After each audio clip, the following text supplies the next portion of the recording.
Yes, he needs to do it now in these next 2 rounds. Otherwise, if Lee wins this next round and it goes to points, then the Thai can't do it unless there's a knockout.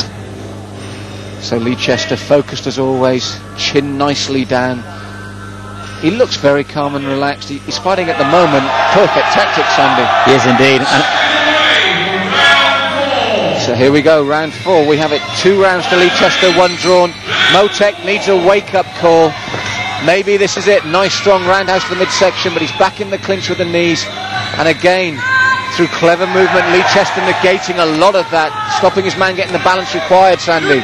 Yes, indeed. This is very clever stuff on the inside. And for the uninitiated, people haven't seen Muay Thai before, you've got to watch this, because it's very much like wrestling. There's a lot of moves in there that you don't upright wrestling, and it really is complicated.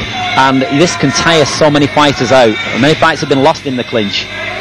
Yes, the one thing that Leicester's done well is he hasn't let Moteck exploit him in the clinch, and he hasn't let him sort of like muscle him out of the fight, has he? That's right. He's stuck to a game plan. He's obviously has a game plan from what his trainers have taught him, and he's using it to full effect in this fight. Again, Moteck, a hard roundhouse. Nice first elbow he's got through cleanly in maybe 2 rounds. Yes, that's right. He caught him in the first round and this in the 4th, but that's the only 2 elbows we've seen. When I say seen, I mean by Ben Moteck, because obviously Leicester's have been using his as well. So again, Leicester being called on by Moteck. Straight back into the clinch. Again, he proves he's not to be stronger than the Englishman. They're separated again, and away they go. But at the moment, I'd like to see just a bit more flair and originality from the Thai boxer. Yes, I can't say he's disappointing, but it's because of the fact that he's had 300 fights. They were expecting a little bit more. And as well, forget the fights, he's a current world champion. Something goes with the belt, doesn't it? Absolutely. You can't have had that many fights, and you know he's got to be quality acts. So I have to say, I think he's underestimated Lee, perhaps. And another big roar from the crowd as Leicester continues his game assault on this title. And quite honestly, unless the judges are scoring it differently, he's doing everything right on our card. He's coming close to taking this 4th round, which means Moteck would need a knockout. That's right. And if Lee can keep to this the way he's doing it, I think he might do it. And I'm not going to make any predictions, but I really do hope Lee can keep his composure like he's doing. Yes, Moteck looking at his man. That southpaw stance. And again, he takes the left over the top. Yeah, excellent left hook. Textbook stuff for a southpaw, straight right, left over the top, and it landed. Yeah, Lee seems very accurate with his technique tonight. I think when he does make an attack, he does tend to, I mean, most of the time he's landing in the right places. He's very, very accurate.